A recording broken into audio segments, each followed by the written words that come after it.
the freshmen that are rolling in, when you look at them, can you tell right away the guys that have really been working at it to come in here in the best shape they can be in? No, not exactly. I mean, it's we really haven't started yet to get going, so we expect to get better every day, and it'll be a process. It always is, but it was a good day today, having some of the guys out working the camp, and they didn't have class today. Some had tests and some finals, so they couldn't come today. But those that didn't were able to come out and work today. It was good. What do they get out of it working with these younger kids? You can see the excitement they have for it. They bring a lot of energy, so you can tell that they're enjoying themselves. So it's good to hear them repeating some of the things that we tell them. I chuckle a couple times because I've gotten on. I'm not going to use any names here, but there was one out there that I continually. The thing I continually coach him on, I was seeing him coach somebody else on. So at least maybe it's sinking in. There you go. One of the things you said to him afterwards is knowing when to say no and stressing that. Yeah. Can you talk about the importance of that for a minute? Just not only at every level. Yeah, at every level in any situation. I mean, just not screwing something up. Not messing up a tremendous opportunity. And you're young. These guys are 14, 15, 16, 17 years old. I mean, the whole life's in front of them, and they're attacking the world. But the importance of not screwing it up, not doing the thing that just ruins their opportunity. Whether that's becoming academically ineligible or flunking out, or being arrested, or being committing a crime. There's multiple ways to screw things up. So avoiding that is a good talent, and try to give a couple tools and tips on how to do that. Do you and your coaching staff get any kind of downtime now, between now and yes we do. We're heading up, the family, we're all going up to Camp Michigania for a week. Looking forward to that. Haven't been there in 30 years, so interested to see what that's like now. Don Brown talked about Rashawn Gary and what a leader he's been, even as a sophomore, that he's it's pretty natural for him. Is that something that you're able to see even in this off season or in the spring? We saw it in the spring. It was obvious through the winter workouts and through the spring practices, every day, attacking it with a lot of energy and force. Well, and you hate to. We're in June, so you hate to talk about it too much. But I mean, yes. Did I see it? Yes. It's unusual for a sophomore, though, right? Leadership can come from any grade. It doesn't. The class doesn't matter. It's the person, and he does it the right way. I mean, it's by example.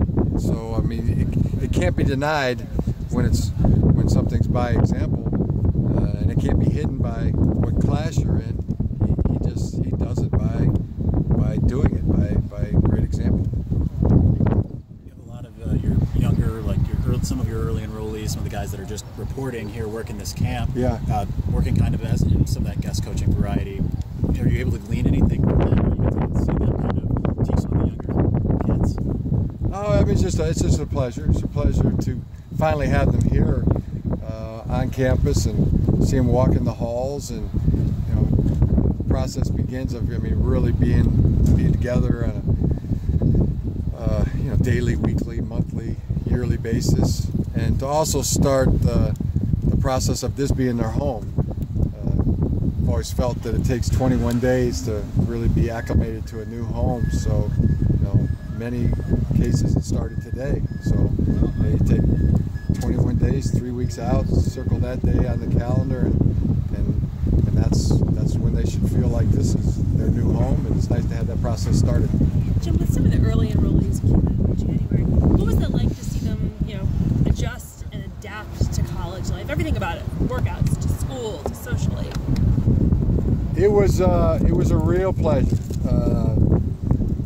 The mid-year guys that came in this year, they were a real pleasure to work with, and very seamlessly adjusted and adapted to college life and football, and we're good. We're good at both. We looked at the grades for the mid-year guys and what they did in the winter semester. It was highly successful in that regard, and then out on the football field as well. It's like, man, every guy out here is doing wonderful. So it's been a pleasure. Did you get 21 days? Did you see that in that group as well? Yeah, there was definitely before the 21 day. We did have that conversation a few times with some of the guys, because it, without a doubt, whether they came at the mid-year or whether they came yesterday or today, this is the very first time that they've come with mom and dad, and then the car went home, and they weren't in it, and that's an attack on the nervous system that's never taken place before. They're in uncharted waters, so there is that process, and giving them the tools, the tips, the advice for what they should do next is what we did then and what we'll be doing now. Caesar was talking about how he one of the things he benefited from being here early was that his weight.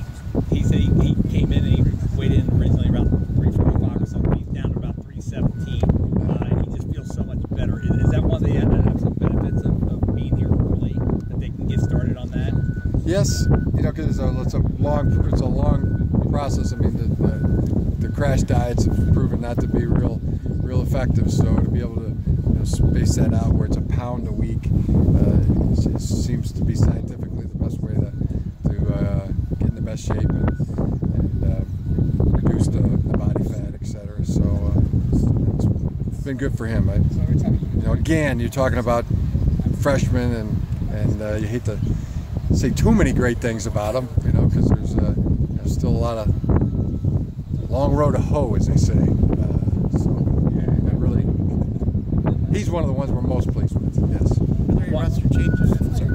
I was going to say, what specifically are you pleased about? I mean, the level of maturity with Caesar, the football talent and effort, and the way he performed in the classroom. He's serious. Some people call it like an older soul or old soul. I've heard my people talk about that. That's kind of would sum him up. Are there any roster changes from the end of spring to what you expect on July 31st when you start again? Anyone left the program, transferred out, anyone transferred in? We'll see. It's been my experience. Those usually happen like right before. They usually happen historically the day before winter conditioning starts and the day before the training camp starts. So I usually sit in my desk by my phone and wait for it to ring. Are there any you anticipate at this point? I mean, you're in discussions with anyone? That's not for public consumption or anything, but they're usually those things happen.